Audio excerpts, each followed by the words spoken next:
और बाबू लोग कैसे हैं? होप सो आप अच्छे होंगे। अगर अच्छे हैं तो और अच्छे रहिए।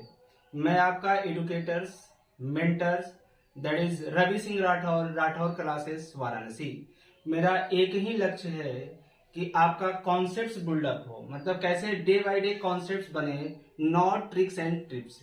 जो ट्रिक्स और टिप्स है वो अपने आप बेटा बनने लगते हैं। ओके, तो चलिए आपको राठौर क्लासेस से सभी लोगों को 1 मोल का आशीर्वाद। कितना आशीर्वाद बेटा? 1 मोल का। One second, very very welcome in my question problem seats.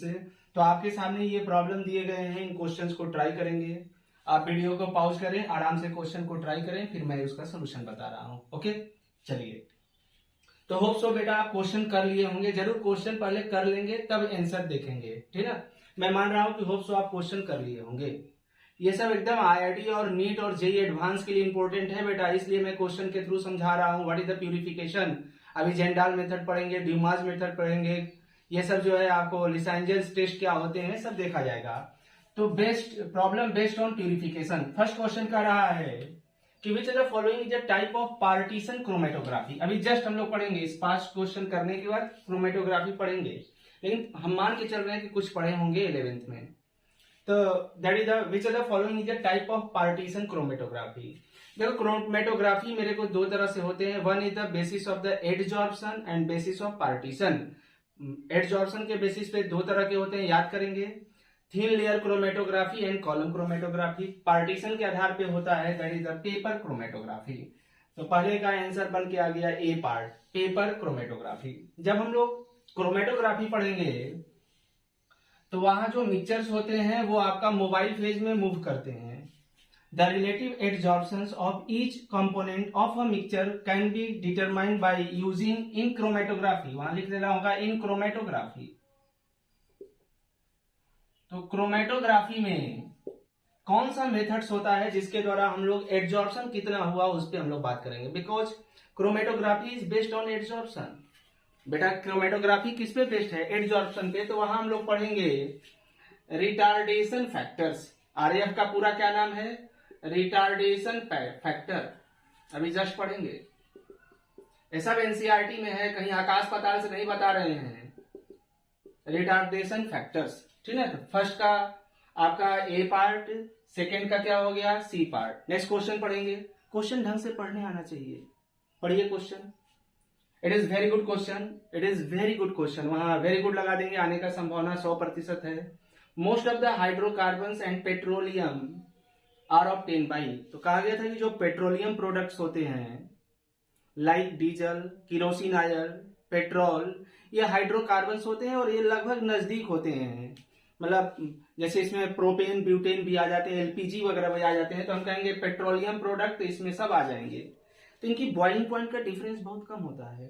जहां बॉइलिंग पॉइंट का डिफरेंस कम होता है उनको सेपरेट करने के लिए एक एडिशनल वेटेज लेते हैं, एक एज ले लेते हैं, दैट इज द फ्रैक्सिनेटिंग कॉलम, जो पीछे वाले लेक्चर में पढ़ाए हैं। तो उनके द्वारा हम लोग करते हैं। दैट इज द क्रैकिंग नहीं होंगे, पायरोलिसिस नहीं होगा, फ्रैक्शनल डिस्टिलेशन होंगे, नॉट डिस्टिलेशन। तो C is the right answer, C is the right answer. Next question. Next is also very good question. जहां वेरी गुड कर रहे हैं ये सब क्वेश्चन एकदम याद रहे, तो आपको fourth is also a very good question. Question क्या कर रहा है बेटा? कर रहा है कि absolute alcohol is prepared from rectified spirit by using. Rectified spirit by using किसके थ्रू करते हैं? तो वहां पे हम लोग याद कर लो, आज के डेट में एजियोट्रॉपिक डिस्टिलेशन आने का संभावना 100% है। अब आपको मेरे को बताना है इनबॉक्स में कि what is a rectified spirit. Rectified spirit क्या होता है, मेरे को मैसेज करके आंसर दीजिएगा। ओके, तो इसको एजियोट्रॉपिक डिस्टिलेशन से हम लोग करते हैं। Next one, which of the following are used as a adsorbent in the column chromatography? That is the silica gel, इनका भी यूज किया जाता है। जो स्टेशनरी फेज होता है अभी पढ़ेंगे, चारकोल का भी यूज करते हैं, एल्यूमिना का भी यूज करते हैं। तो बाबू रे ऑल ऑफ दीज हो जाएंगे, क्या हो जाएंगे? All of these. ओके, तो होप सो इतना समझ में आ गया होगा। एक बार क्वेश्चन को कर लीजिए तो फिर मैं आगे बढ़ रहा हूं। तो बहुत ही इंपॉर्टेंट टॉपिक हम लोग देखने जा रहे हैं, दैट इज क्रोमेटोग्राफी। हेडिंग डालेंगे क्रोमेटोग्राफी। तो क्रोमेटोग्राफी में जो chroma is related to the colour, जैसे आजकल आ रहे हैं यूट्यूब पे भी कि आप क्रोमा स्टूडियो बनाइए, मतलब कलर्ड स्टूडियो बनाइए, पीछे का बैकग्राउंड कलर्ड होना चाहिए, ग्रीन होना चाहिए। तो what is the meaning of chroma? Chroma का मतलब होता है कलर्ड। तो आप मोटा हेडिंग लगाएंगे chromatography. Chromatography it is very important. Okay, तो इनिशियली जो कलर होते थे, जैसे मान लो ये ब्लैक कलर है, तो ब्लैक कलर में बहुत सारे कलर का कॉम्बिनेशन है। तो शुरू में कंपाउंड में से कलर को सेपरेट करने के लिए हम लोग यूज करते थे क्रोमेटोग्राफी का। तो क्रोमा मतलब कलर्ड। तो फर्स्टली पॉइंट लिखना होगा, शुरू क्रोमेटोग्राफी का यूज करते थे कि कोई कलर्ड मटेरियल, मान लो प्लांट टू प्लांट से कलर्ड आया है, तो उसमें से अलग अलग कलर को सेपरेट करने के लिए क्रोमेटोग्राफी का यूज करते थे। लेकिन आजकल क्रोमेटोग्राफी यूज सबके लिए है। It is applicable for all the mixtures. अगर किसी मिक्सचर में एकदम माइन्यूट लेवल पे भी इम्प्योरिटी है तो उनको सेपरेट करने के लिए क्रोमेटोग्राफी का यूज करते हैं। मान लिया जाए ए, बी और सी तीन मिक्सचर्स हैं, तो इन मिक्सचर में से मेरे को ए बी सी को सेपरेट करना होगा, ए को अलग, बी को अलग, सी को अलग, तब भी कर सकते हैं। दूसरी पॉइंट, मान लो हम मेटलर्जी से प्यूरिफिकेशन, मेटलर्जी से लास्ट में हमने मेटलर्जिकल प्रोसेस से जो मेटल ऑब्टेन किया, this is a crude metal. Metallurgy से जो लास्ट में आया वो क्रूड मेटल। तो इस क्रूड मेटल का रिफाइनिंग करना होगा, refining, and refining of the crude metal is also done by chromatography. Refining of the crude metal is also done by chromatography. तो दूसरा पॉइंट लिखना होगा कि refining of the crude metal is also done by chromatography, मतलब metal के अंदर कुछ impurity है, तो इस इम्प्यूरिटी को बाहर निकालने के लिए भी हम लोग क्रोमेटोग्राफी का यूज करते हैं। Okay, it is clear. तो 2 पॉइंट समझ में आया। मैंने कहा कि अगर ये ब्लैक कलर है तो इसके अंदर बहुत सारे मिक्सचर ऑफ कलर हैं, इसमें से अलग अलग को ललका, पियरका, हरियरका, गुलाबी, सब कलर को अलग करने के लिए बबुआ रे किसका यूज करेंगे? क्रोमेटोग्राफी का। 3-4 मिक्सचर्स हैं, ट्रेस अमाउंट में भी मिक्सचर्स है, तो उनको भी अलग करने के लिए किसका बाबू यूज करेंगे? क्रोमेटोग्राफी। या जो हम लोग मेटलर्जिकल प्रोसेस में लास्ट में हम लोग ऑब्टेन करते हैं, तो this metal is a crude metal. इस क्रूड मेटल की refining of the crude metal is also done by the chromatography. And इनके केस में मेटल के अंदर समव्हाट इम्प्यूरिटी, जैसे आयरन है तो आयरन के अंदर कार्बन की इम्प्यूरिटी है, आयरन के अंदर बाबू रे किसकी इम्प्यूरिटी है? कार्बन का। तो इस इम्प्यूरिटी को रिमूव करने के लिए हम लोग किसका यूज करेंगे? क्रोमेटोग्राफी का। होप सो इतना बात समझ में आ गया होगा। अगला एकदम दिमाग में चिपक जाए, क्रोमेटोग्राफी पढ़ते दिमाग में चिपक जाए कि chromatography is based on adsorption, तो लिखना होगा it is based on adsorption. ये एडजॉर्प्शन पे बेस्ड है। एडजॉर्प्शन एक नया लैंग्वेज आया, एडजॉर्प्शन नहीं पढ़े होंगे तो पढ़ेंगे। एक आता है एब्जॉर्प्शन और एक आता है adsorption. What is the difference in between absorption and adsorption? तो जो एडजॉर्प्शन होता है it is a surface phenomena, ये सरफेस का फिनोमिना है, सरफेस फिनोमिना। एंड जो एब्जॉर्प्शन होता है ये बल्क का फिनोमिना है, बल्क फिनोमिना, बल्क फिनोमिना।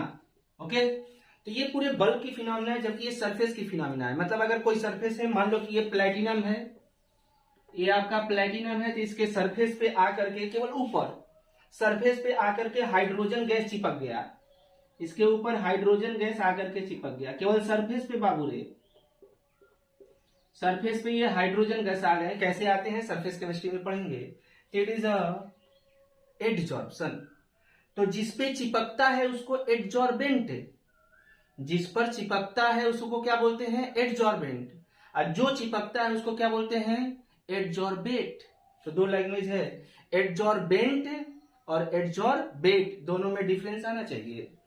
जबकि ये बल्क की फिनोमिना है। जैसे लेटर सपोज, ध्यान से इधर ध्यान दो बेटा, मान लिया जाए कि ये चौक है, इस चौक को हमने इंक में डाल दिया, सिलाई में डाल दिया, तो जब चौक को सिलाई में डालेंगे तो खाली इसके ऊपर जो है ऊपर ही सिलाई आएगा, नीचे चौक को तोड़ोगे खल्ली जी तो इसको तोड़ोगे तो अंदरवा नहीं दिखेगा, ऊपर ही केवल चिपका हुआ है।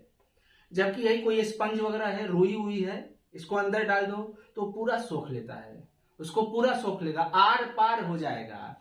मतलब अगर कोई ये मटेरियल है मान लो, तो यहाँ पे कोई भी सबस्टेंस इसको आर पार कर जाएंगे, इसको एकदम आर पार कर जाते हैं, जबकि ये सरफेस पे ही रहते हैं। तो this is the difference in between absorption and absorption. जैसे हम लोग कहते हैं बायो में कि मैंने खाना खाया, तो उस ग्लूकोज को हमारे इंस्टेंटाइन जो है, हमारे जो आंत है उसको एब्जॉर्ब कर लेता है, मतलब उस लेयर को आर पार कर जाता है और ब्लड में चला जाता है, तो वहां एब्जॉर्प्शन यूज करते हैं, एब्जॉर्प्शन नहीं। तो लाइन हमने क्या बोला कि chromatography is based on adsorption. किस पे बेस्ड है? एडजॉर्प्शन। अब इसमें एडजॉर्प्शन में दो हमने बताया, जिसपे एडजॉर्ब हो रहा है प्लैटिनम पे, तो इसको बोलते हैं एडजॉर्बेट, एडजॉर्बेंट। जो होता है उसको क्या बोलते हैं? एडजॉर्बेट। तो ये लैंग्वेज ध्यान रखना होगा, हम लोग पढ़ेंगे। ओके, तो this is the point about the chromatography. इतना पॉइंट लिख लीजिए तो आगे बढ़े आराम से बेटा, आराम से। कलर कोई प्लांट से ऑब्टेन किया तो उसमें से अलग अलग कलर को सेपरेट करने के लिए क्रोमेटोग्राफी यूज करते हैं। 3-4 मिक्सचर है, कोई ट्रेस अमाउंट में है, कोई ज्यादा है, कोई कम है, उनको सेपरेट करने के लिए क्रोमेटोग्राफी यूज करते हैं। जो क्रूड मेटल मेटलर्जी में भी रिफाइनिंग में क्रोमेटोग्राफी का यूज किया जाता है, तो refining of the metal is also done by the chromatography. अगर मेटल में कुछ इम्प्योरिटी है तो इनको बाहर निकालने के लिए यूज कर सकते हैं क्रोमेट, और भी टेक्निक यूज करते हैं, but chromatography is the advance technique, it is one of the advance technique. इसमें बहुत तरह, क्रोमेटोग्राफी में भी बहुत टाइप के क्रोमेटोग्राफी आ रहे हैं। जैसे आयरन में कार्बन है तो कार्बन को रिमूव करने के लिए क्रोमेटोग्राफी। एंड बहुत इंपॉर्टेंट, पिछले साल जेईई मेंस का क्वेश्चन है बेटा, chromatography is based on, question आया था जेईई मेंस 2019 में, इट इज बेस्ड ऑन एडजॉर्प्शंस। अगला हम लोग देखेंगे next one, that is types of chromatography.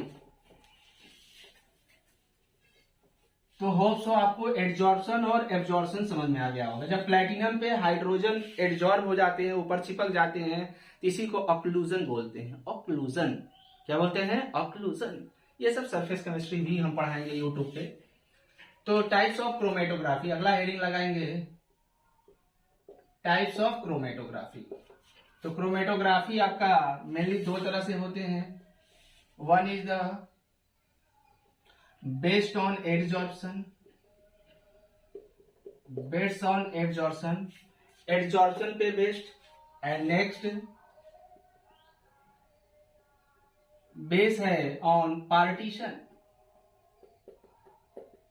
Partition, that's why it is known as adsorption chromatography. Adsorption chromatography, बहुत तरह की क्रोमेटोग्राफी है। एडजॉर्प्शन क्रोमेटोग्राफी, और इनको हम लोग बोलेंगे पार्टीशन क्रोमेटोग्राफी। लिखो तेजी से, पार्टीशन क्रोमेटोग्राफी। ओके बेटा, partition chromatography. It is also known as, ये फर्दर दो तरह के होते हैं, ये फर्दर और तरह के हैं, लेकिन हमारे कोर्स में दो तरह के हैं। One is the column chromatography,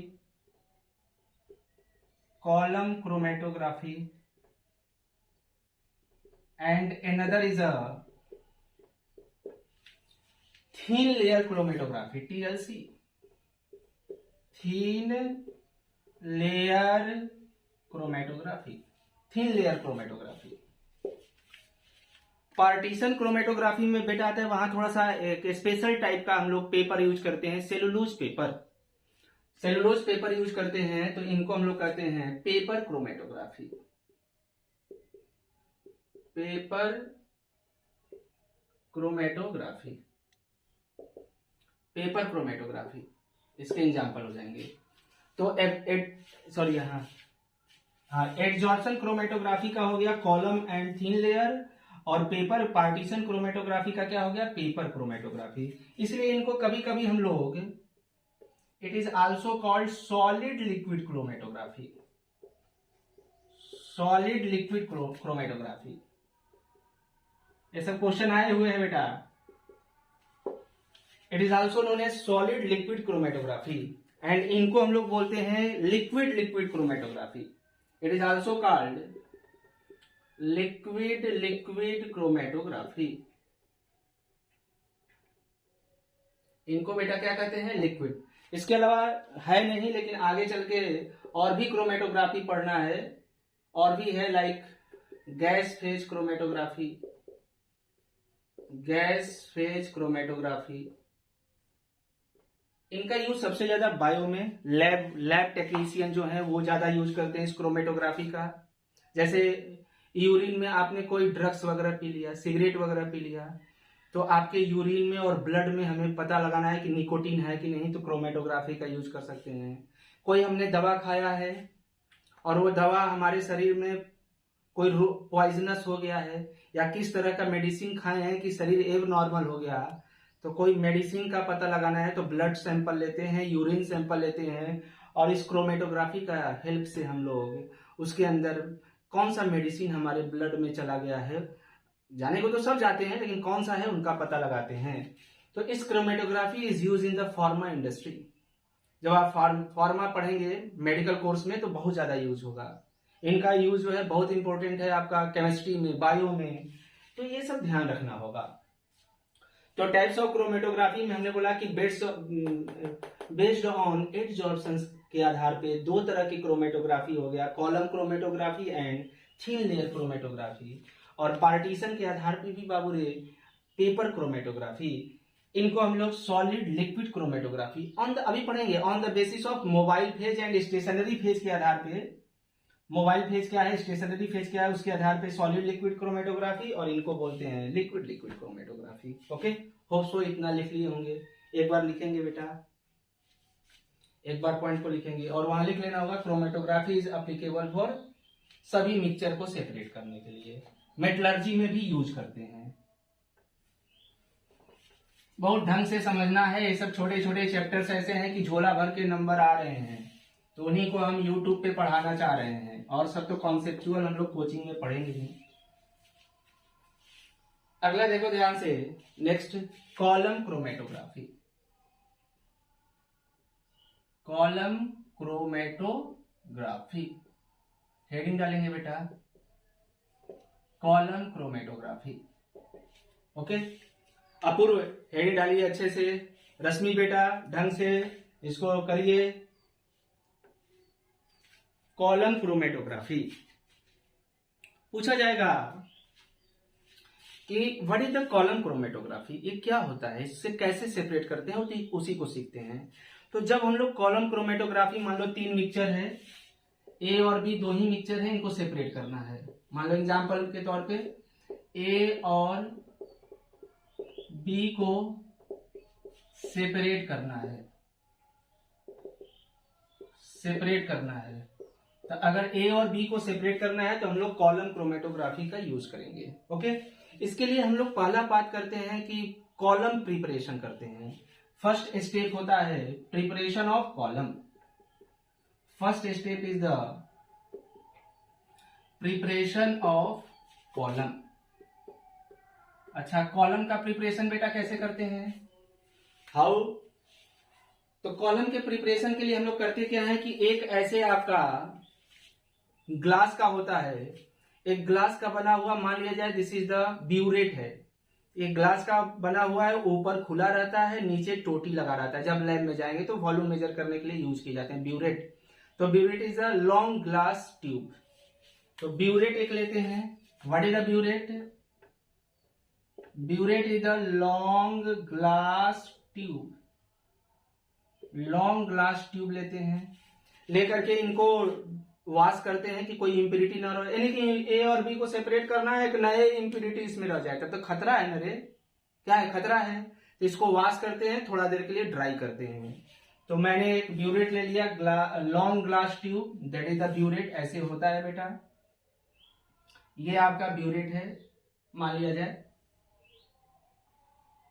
this is the long glass tube.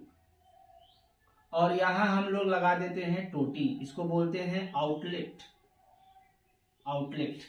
This is a long glass tube burettes. तो इसको हमने वॉश किया, ड्राई किया, थोड़ा देर के लिए छोड़ दिया। अब क्या करते हैं कि जब हम लोग कॉलम तैयार करते हैं, फर्स्ट हेडिंग है प्रिपरेशन ऑफ कॉलम। तो इसमें हम बाहर से डालते हैं एक स्टेशनरी फेज। एक लैंग्वेज यूज करेंगे, स्टेशनरी फेज।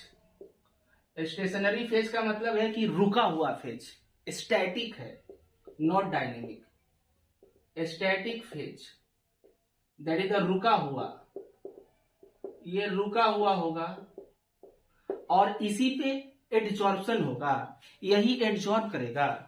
ये स्टेशनरी फेज होता है, यही एडजॉर्ब करता है, यही एडजॉर्ब करेगा। यानी जो एडजॉर्ब करेगा उसमें लेते क्या है, तो स्टेशनरी फेज में हम लोग लेते हैं सिलिका जेल, बलुइया जी, सिलिका जेल, एल्यूमिना, एल्युमिनियम का ऑक्साइड्स है, एल्यूमिना पाउडर, पाउडर के फॉर्म में ले लेते हैं। कभी कभी चारकोल, राखी जी, चारकोल, राखी, गोईठा वगैरह को जला दो ना तो राख हो जाते हैं, लकड़ी को जला दो, चारकोल। तो स्टेशनरी फेज जो है रुका हुआ फेज होता है, जिसपे एडजॉर्प्शन, जैसे प्लेटिनम पे हाइड्रोजन एडजॉर्ब हो रहा था ना, उसी तरह से सिलिका जेल, एल्यूमिना या क्या रहेगा, चारकोल। तो मान लो कि हमने इसमें, यह ब्यूरेट है, इसमें बालू भर दिया, तो जब बलुइया भरोगे तो बीच बीच में गैप होगा ना, मान लो पूरा बालू भर दिए, तब वो तो बीच बीच में हल्का हल्का पोर टाइप में रहेगा ना। अरे पानी डालो तो पनिया ऊपर रह जाएगा कि नीचे तक जाएगा, जाएगा। कैसे गया होगा, इसके अंदर पोर होगा। तो हम लोग करते क्या है कि प्रिपरेशन ऑफ कॉलम के लिए एक हमने आउटलेट, एक ग्लास ट्यूब ले लिया, ये ग्लास का ऐसे है, इसमें हमने भर दिया that is the stationary phase को, यानी सिलिका या एल्यूमिना को। इसमें मान लिया जाए हमने ये आपका Al2O3 को भर दिया, एल्यूमिना को, ओके। ये पूरा भर दिए हैं। और सबसे मेन इंपॉर्टेंट है कि इसको भरने के बाद एक जेल होता है, पाउडर के फॉर्म में जेल है, और इसको भर करके ड्राई करते हैं। स्टेशनरी फेज को ड्राई करते हैं, तो स्टेशनरी फेज को इसको ड्राई करते हैं, ये बहुत इंपॉर्टेंट है। एक आध 2 दिन के लिए छोड़ देंगे, ड्राई करेंगे। तो this is the first page कि how to prepare the column. Column prepare में हमने 2 ही बात बताया कि एक हम लोग लेते हैं ग्लास ट्यूब, जिसको ब्यूरेट बोलते हैं, हिंदिया में परख नली बोल दो ना, टेस्ट ट्यूब बोल दो, परख नली बोल दो, ब्यूरेट बोल दो, जो मन करे सो बोल दो। यहाँ बस टोटी लगा हुआ है, आउटलेट लगा हुआ है, ग्लास का है, ऊपर से खुला हुआ है। इसमें हमने एल्यूमिना या बालू डाल करके थोड़ा सा सोल्यूशन जेल बना करके, सिलिका जेल बना करके इसको छोड़ देते हैं। अब ये क्या है कि ये रुका हुआ फेज है, अब ये नहीं चलेगा, ये फिक्स है। जैसे बालू भर दिया तो बालू फिक्स हो गया, अब बालू ऊपर नीचे नहीं जाएगा, हाँ उसमें पानी डालेंगे तो जाएगा। दूसरा हम लोग स्टेप करते हैं, step second, that is prepare, हम लोग सॉल्यूशन प्रिपेयर करते हैं। Preparation of solution in given solvent, in given solvent. Generally जो सॉल्वेंट लेते हैं वो वाटर लेते हैं मोस्टली। तो preparation of solution in a given solvent, और ये क्या होगा, जैसे पानी डाल रहे हैं ना तो नीचे जा रहे हैं ना, तो ये मोबाइल फेज होगा। Preparation of solution in given solvent, and this is a mobile phase. Mobile phase, what is the meaning of mobile phase, भ्रमणशील, चलने वाला है। तो हमने एक वाटर ले लिया, ये गिवन सॉल्वेंट है, this is the water, okay. तो बाबू रे इस वाटर में हमने बाहर से मिक्सचर डाल दिया, मान लो ए और बी डाल दिया, और ए और बी को डाल करके हमने सॉल्यूशन तैयार कर दिया। एक गिवन सॉल्वेंट में मान लो सॉल्वेंट एज अ वाटर है, तो इस वाटर में ए बी को डाल करके मिक्सचर बना दिया। अब इसको उठा करके यहां भर देते हैं, इसको उठा करके यहां भर देंगे, फिलअप कर देंगे, भोजपुरी में कहेंगे लोड कर दिए। तो इसको उठा के इसमें लोड कर दो, तो यहां बाबूरे हमने लोड कर दिया, ये उठा के लोड कर दिया। कर दिया क्या, इसमें जब लोड किया तो इसमें क्या क्या है बेटा, ए और बी है। अब चूंकि ए अलग है बी अलग है, ध्यान से, ए अलग कंपोनेंट है बी अलग कंपोनेंट है, तो उनका स्ट्रक्चर अलग होगा। जब उसका स्ट्रक्चर होगा तो उनके अंदर पोलरिटी अलग होगा, और ये ध्यान रखना होगा कि जो एल्यूमिना है, Al2O3 हो, एल्युमिनियम या SiO2 हो, ये पोलर नेचर का है। इनके बीच डिफरेंस ऑफ इलेक्ट्रोनेगेटिविटी है, पोलर नेचर का है। एल्यूमिना या SiO2 is a polar nature. तो इसमें से A और B में जरूर कोई ज्यादा पोलर होगा, कोई कम पोलर होगा। कोई जो मिक्सचर है जिसको सेपरेट करना है, कोई ज्यादा पोलर होगा, कोई कम पोलर होगा, या हो सकता है कि कोई पोलर हो, कोई नॉन पोलर हो। दो पॉसिबिलिटी है, ज्यादा पोलर, कम पोलर, या एक पोलर हो, एक नॉन पोलर हो। लेकिन जो हमने स्टेशनरी फेज तैयार किया है, what is the meaning of stationary phase?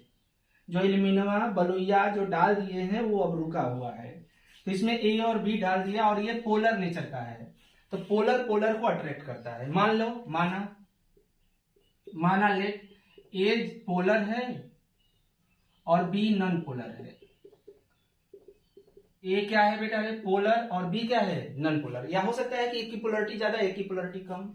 तो जब ही इसको इसमें डालेंगे तो ये जो एल्यूमिना है, एल्यूमिना पोलर है, तो पोलर पोलर को जकड़ के पकड़ लेगा।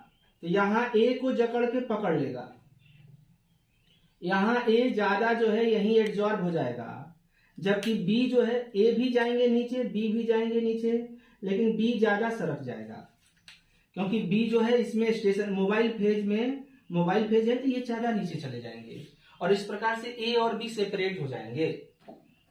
तो ये A and B are separated. तो ये जो है पोलर है, तो पोलर में यही एड्जॉर्ब ज्यादा हो गया, B जो है कम एड्जॉर्ब हुआ, क्योंकि it is based on adsorption. तो बाबू रे, ये जो है B है और ये कौन सा है? A है। बहुत ध्यान से, एकदम आराम से। तो A जो है ज्यादा एड्जॉर्ब हुआ है, A ज्यादा एड्जॉर्ब हुआ और B कम, और B क्या हुआ? कम एड्जॉर्ब हुआ। इसलिए A ऊपर आ गया, B नीचे। अब हमने क्या किया कि फिर बाहर से इसमें से सॉल्वेंट डाल दिया।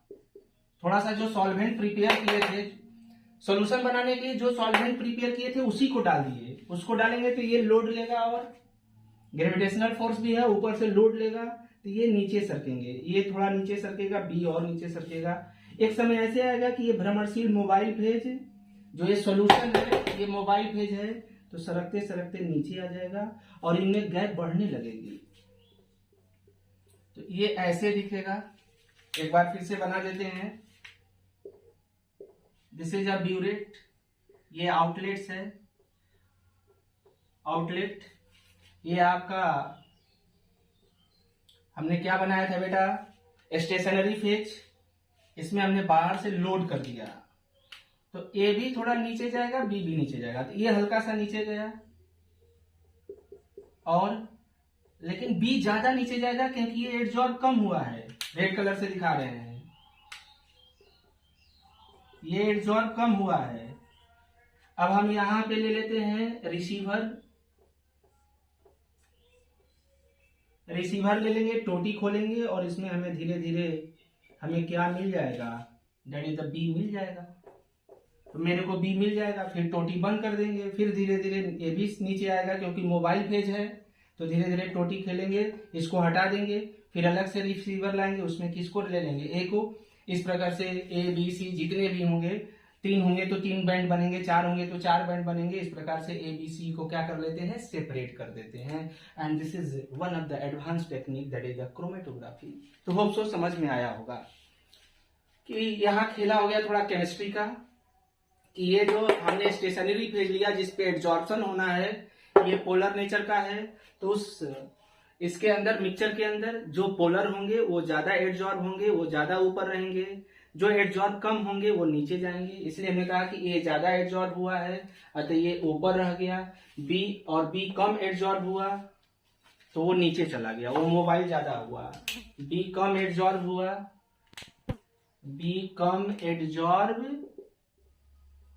हुआ, हेंस ये नीचे ज्यादा गया, एकदम अपने मदर टंग में पढ़िए, ये सब समझ में आ जाएगा। तो this is all about the column chromatography. Hope so इतना समझ में आया होगा।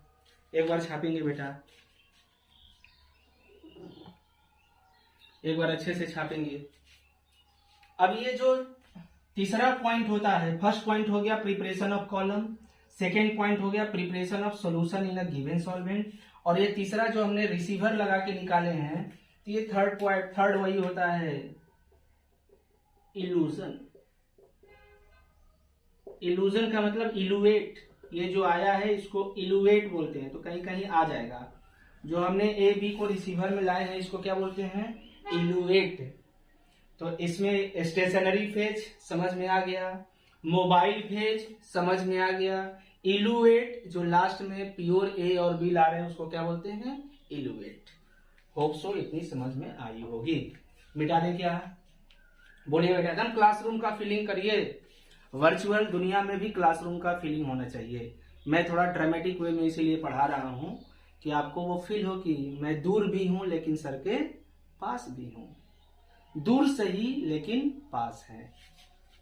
ओके, चलिए अगला हेड डालेंगे। नेक्स्ट बेटा, next that is the thin layer chromatography.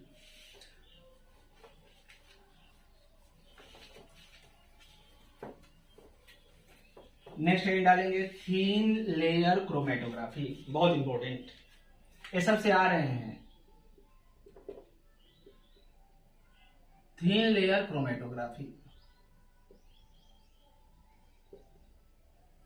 अब ये क्या होता है, what is the thin layer chromatography, इसको समझते हैं। थोड़ा सा चेंजिंग है थिन लेयर क्रोमेटोग्राफी में। यहां भी प्रिपरेशन ऑफ कॉलम, यहां भी कॉलम प्रिपरेशन करते हैं, लेकिन वहां हम लोग लेते थे ब्यूरेट और यहां लेंगे हम लोग ग्लास स्लीट। अरे ऐसे शीशा जी, ऐसे हम लोग यहाँ ग्लास स्लीट लेते हैं, तो ज्यादा अंग्रेजी बोले तो पागल ना हो जाइए। तो ये ग्लास स्लीट है, this is a glass slit. Lab में जाएंगे तो बहुत सारे ग्लास स्लीट रहते हैं। अरे शीशा फोड़ के इसे कर दो ना। ओके, अब इस ग्लास स्लीट पे क्या करते हैं कि हम लोग एल्यूमिना वगैरह का, सिलिका जेल का लेप लगा लेते हैं। तो ग्लास स्लीट, ग्लास स्लीट पर एल्यूमिना या सिलिका जेल या चारकोल का, एल्यूमिना का लेयरिंग करते हैं, लेयरिंग करते हैं। ओके, जिसको सिल्वरिंग कहते हैं। तो हमने क्या किया, सेकेंड पॉइंट हमने ग्लास स्लीट लिया, सेकेंड पॉइंट इस ग्लास पे मान लिया जाए, लेटर सपोज ये आपका एल्यूमिना है, तो इस पे एल्यूमिना का लेयरिंग कर दिए।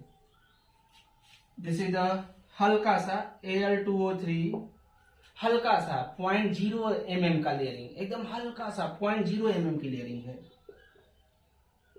इसके ऊपर 0.0 mm। सबसे खास बात, इसको ड्राई करेंगे।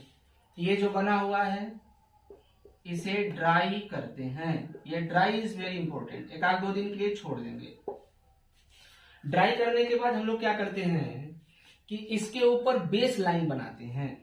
अब अगला पॉइंट, ये जो हमने दैट इज द जो हमने ग्लास स्लीट लिया है, इस पे मैंने बाबू ने क्या कर दिया, इस पे एल्यूमिना या सिलिका जेल की ऊपर से लेयरिंग कर दिया, ऊपर हमने लेप लगा दिया। जो लेप लगाए हैं तो यहां हम लोग 2 पॉइंट करते हैं। First point is a base line, ऐसे हम खींच रहे हैं base line, this is the base line. एक मार्कर लगा देते हैं और this is a end line, ये मान लो इंड लाइन है। ध्यान से, बहुत आसान है, बेस लाइन और इंड लाइन, ठीक है। ये ऐसे है, इसी पे ऐसे सिल्वरिंग कर दिया गया है। Is it clear? बहुत इंपॉर्टेंट है बेटा, एकदम ध्यान से। अब इस पूरे सिस्टम को हम लोग एक वेसल्स में डाल देते हैं। एक वेसल में डाल देंगे, ऐसे जो आपका मान लो कि कोई डब्बा है तो वेसल्स में डाल दिए। इस पूरे सिस्टम को एक वेसल्स में डाल देते हैं। लेट अस सपोज ऐसे,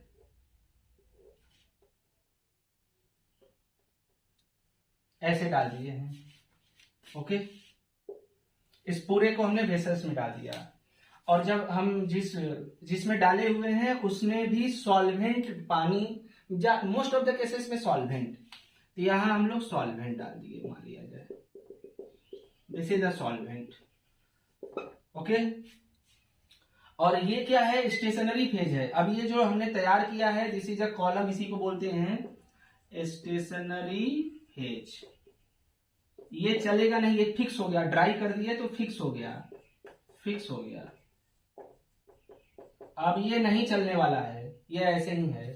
अब मान लो कि ये ब्लैक कलर का जो इंक है, लास्ट पॉइंट, जो ब्लैक कलर का इंक है, इसमें बहुत सारे कलर है, इसको सेपरेट करना है। तो यहां पे हम लोग रख देते हैं, यही आपका मिक्सचर है। मान लो इसमें ABC 3 लोग हैं, 3 कलर है, ये मान लिया जाए इंक है, इंक में 3 कलर है, have 3 colour, they have 3 colour मान लेते हैं। मान लिया कि they have 3 colour, they have 3 colour, थोड़ा अच्छा लिख दे, ज्यादा लैटिन ना लिखे, नहीं तो कहेंगे सर बहुत लैटिन लिख रहे हैं। दे हैव 3 कलर, इसमें 3 कलर है। तो अब क्या होता है कि दे हैव कैपिलरी टेंडेंसी, जो ये बनाए हैं इसके अंदर कैपिलरी टेंडेंसी है। ये जो स्टेशनरी फेज है इसके अंदर क्या है, कैपिलरी टेंडेंसी। तो इनके अंदर है दे हैव कैपिलरी टेंडेंसी, इनके अंदर कैपिलरी टेंडेंसी है। तो ये जो सॉल्वेंट है ये धीरे धीरे ऊपर जाएंगे, जब ऊपर जाएंगे तो कहेंगे मैं तो जाऊंगा सनम, तुमको भी ले जाऊंगा। तो जब ये ऊपर, इस पे कैपिलरी एक्शन होगा, जब ये ऊपर जाएंगे तो ये बाबू रे इसमें से मिक्सचर को भी ले जाएंगे। जब मिक्सचर को ले जाएंगे तो कुछ समय बाद ये मिक्सचर जाएगा ऊपर, और जब ऊपर जाएगा तो अब यहाँ एड्जॉर्प्शन अलग अलग होगा। तो जिसका एड्जॉर्प्शन ज्यादा हुआ है तो वो नीचे हो गया, जिसका एड्जॉर्प्शन कम हुआ है वो थोड़ा और ऊपर चला जाएगा, जिसको एड्जॉर्प्शन और कम हुआ है वो थोड़ा और हो जाएगा। This is a mobile phase. इस प्रकार से हमने ए को, बी को, सी को सेपरेट कर देते हैं। तो A, B and C is separated by the thin layer chromatography. और मेरे को अलग अलग कलर दिखाई देते हैं, अलग अलग जो कलर होगा वो दिखाई देगा।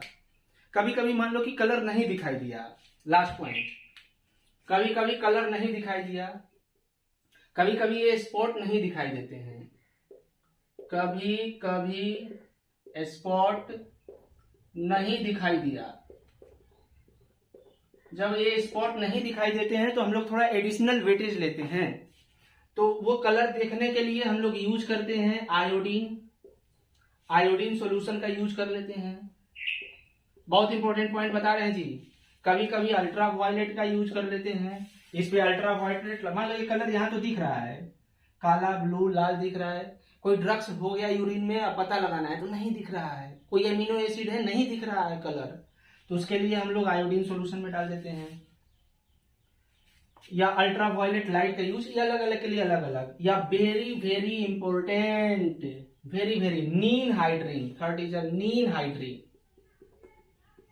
नीन हाइड्रीन सॉल्यूशन या टेस्ट। तो ninhydrin test is the test for amino acids.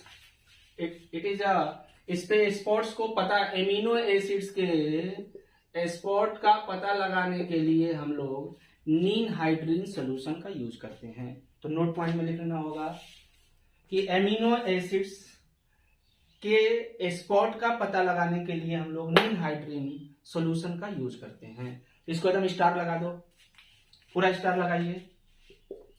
नीन हाइड्रीन को वेरी वेरी, ये इस साल आने का संभावना है, एकदम एनसीईआरटी में भी है बेटा, ये सब आकाश पाताल से नहीं पढ़ रहे हैं। तो नीन हाइड्रीन इज यूज। तो कभी कभी हमने क्या बोला कि कभी कभी ये स्पॉट तो कलर दिखाई ज्यादातर केस में देते हैं, लेकिन कभी कभी कलर नहीं दिखाई देता है, तो उनको देखने के लिए हम लोग एडिशनल व्यवस्था करते हैं। और वो व्यवस्था है कि इसको आयोडीन सॉल्यूशन में डीप कर देंगे इस ग्लास प्लेट को, या इसको नीन हाइड्रीन में दे देंगे, या अल्ट्रा वायलेट में दे देंगे। अब किसको क्या देते हैं इतना नहीं पढ़ना है, बस हल्का सा ninhydrin solution is the test for amino acids. Okay. और बेटा जो आपका थिन लेयर क्रोमेटोग्राफी में एक आता है, that is the retardation factors. तो एक लैंग्वेज हम लोग सीखेंगे, retardation factors, that is the RF, retardation factor, retardation factor. तो मान लो ये आपका जहां से है बेस लाइन, ये बेस लाइन था, अब ये बेस लाइन से एंड लाइन की दूरी तो फिक्स हो जाएगी, ये y मान लो हो, बेस लाइन से ये फिक्स हो गया। अब मान लीजिए c जो है चला है, यहां से ट्रेवल डिस्टेंस है जो ये धीरे धीरे कैपिलरीज के माध्यम से ये ऊपर गया है वाटर के साथ, मोबाइल सॉल्वेंट के साथ, ये मान लो cx गया, c मान लेते हैं x गया। तो फॉर c के लिए रिटार्डेशन फैक्टर बराबर होता है distance travel by the mobile phase, distance travel by the mobile phase, मतलब जो मटेरियल है सोल्यूट बोल सकते हैं, distance travel by the solute, solute बोल दो। सी के लिए कितना डिस्टेंस ट्रेवल किया, x upon distance travel by the solvent. पानी मैक्सिमम इस एंड लाइन से यहीं तक टॉप तक जाएगा, यहीं तक गया है, तो बाई y, तो कुछ नहीं है। What is the retardation factors? Retardation factor से ये हम पता लगाएंगे कि कौन इस मोबाइल फेज में कितना ऊपर गया है। तो ये तो फिक्स हो गया, base line and top line and line fix हो गया, इसमें सॉल्वेंट इतना जाएगा y। अब मान लीजिए c गया इतनी दूरी, तो उसका डिस्टेंस अपॉन जितना सॉल्वेंट गया है, तो distance travel by the solute upon distance travel by the solvent.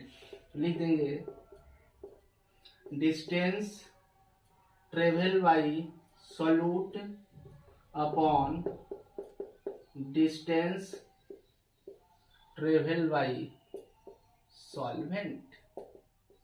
Okay, और जिसका एड्जॉर्प्शन कम होगा वो ज्यादा जाएंगे, और जिसका एड्जॉर्प्शन ज्यादा होगा वो कम ट्रेवल करेंगे। एबीसी में सी का एड्जॉर्प्शन ज्यादा हुआ है तो जकड़ के पकड़ लिया, इसका ट्रेवल कम हुआ और इसका ट्रेवल क्या हुआ, ज्यादा हुआ। इस प्रकार से हम आरएफ के सहायता से डिग्री ऑफ एड्जॉर्प्शन बता सकते हैं।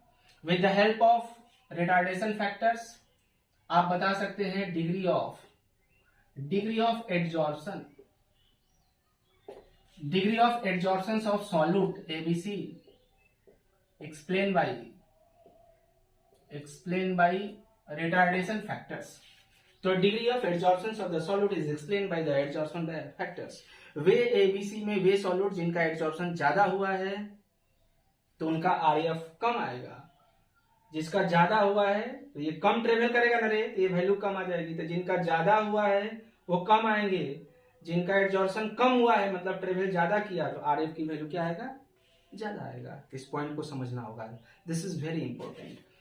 अब अगला होता है paper chromatography. Next one is the paper chromatography. बहुत ढंग से समझना है एकदम।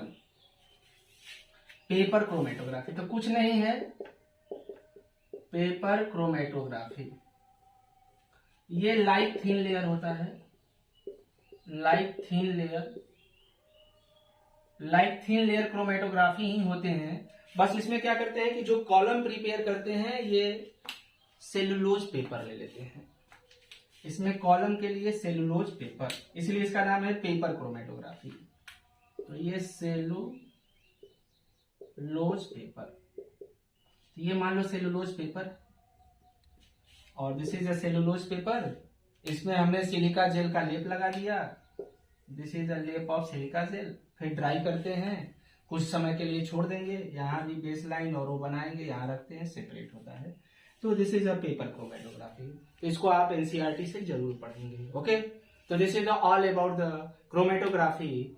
तो हम लोग यही लेक्चर को समाप्त करते हैं। अब अगले लेक्चर में बेटा मिलेंगे हम लोग, बहुत important, estimation of organic compounds, that is the Kjeldahl methods क्या है, ड्यूमास मेथड क्या है, इनके बारे में हम लोग स्टडी करेंगे। That is very very important. हमने टॉपिक समाप्त किया क्रोमेटोग्राफी। एक क्वेश्चन प्यूरिफिकेशन से सर्टेन है और एस्टिमेशन दोनों मिला के एक क्वेश्चन आएगा। तो हम यहीं अपने लेक्चर को समाप्त करते हैं। ओके बेटा, बाय बाय। सब लोग स्वस्थ रहें, मस्त रहें, खूब आबाद रहें और बहुत खुश रहें। अगेन राठौर सर की तरफ से 1 मोल का आशीर्वाद, बहुत आशीर्वाद, 1 मोल का आशीर्वाद।